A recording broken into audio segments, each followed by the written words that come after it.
Bonsoir, Qu'est-ce que vous pensez de cette décision qui est quand même ubuesque? Ubuesque, et je pense que la France est à un tournant.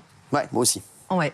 Et je pense que cette majorité silencieuse dont on parle toujours, elle voit ce qui se passe.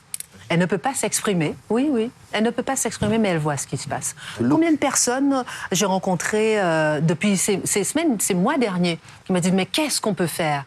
Ben rien, on ne peut rien faire, mais ils voient.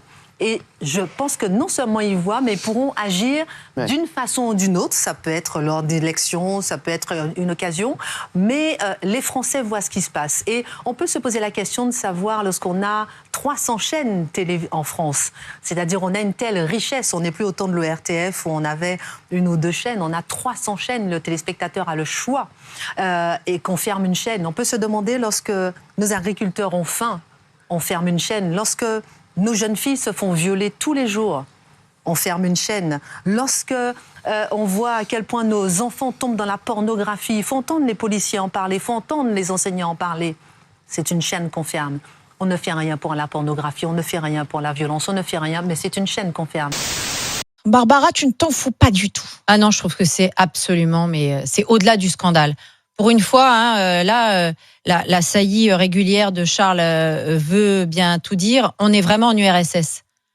On est dans le pays de la censure. On a une autorité, là aussi, je crois, élue par personne, nommée par le fait du prince, l'Arcom, qui passe son temps maintenant parce que maintenant qu'elle s'est fait la main sur C8, continue à essayer de se faire la main sur d'autres, et essaye de museler à droite, à gauche. On n'a plus le droit de dire ouf, on n'a plus le droit de dire i, parce qu'on a cette instance. Et maintenant, on a le Conseil d'État en plus qui vient justifier. Donc là, la situation est gravissime. Et on a nommé à la tête de ce conseil donc un homme avec un agenda très marqué, avec la complicité de certains qui pourtant pourraient le subir.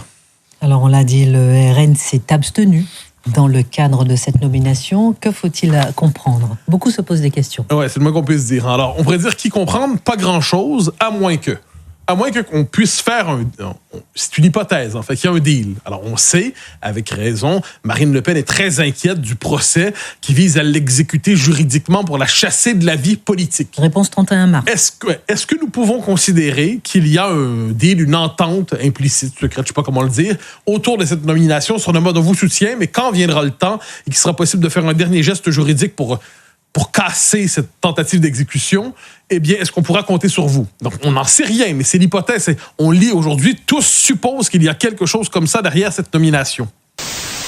Nombre de votants 344, suffrages exprimés 337, pour 227, contre 110.